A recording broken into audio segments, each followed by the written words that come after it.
I had two times where I was there for 48 hours straight with 1 hour of sleep, and then like a couple 36-hour days.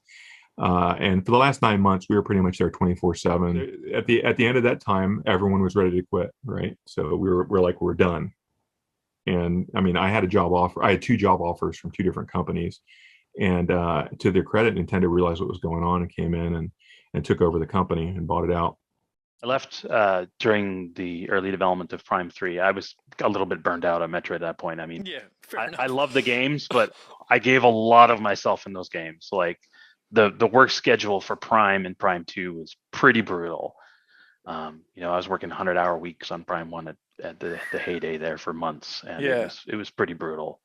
And I was looking for something else. I'd be lying if I said for me personally that it was a traumatic experience. It was thrilling. It was exciting. I personally knew we were making a really great game, but I also know that like now for the people with families, it had to just be completely awful. I couldn't do it now. I mean, Wikan had a family and a lot of people had families, and for the people with families, that's bad. And I have a family now, and I can't imagine doing what I did back then. Yeah. But it was a thrilling time back then. It was very, very hard. The hours were ridiculous, but it's like thinking of the first few months of my son's life right now. I don't remember a lot of it. Like I think my brain has just sort of blocked it out at this point. I remember like just barely going home. I remember being at the office constantly. I remember playing the game constantly.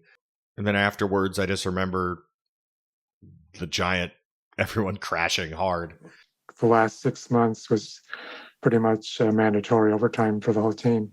Mm. And we were working 6-7 days a week, 12 hours a day minimum. And, as an audio person, you're right that ear fatigue is a real thing.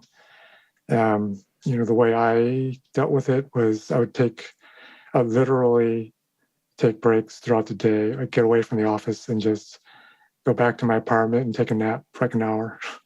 Just keep my sanity and keep my energy level.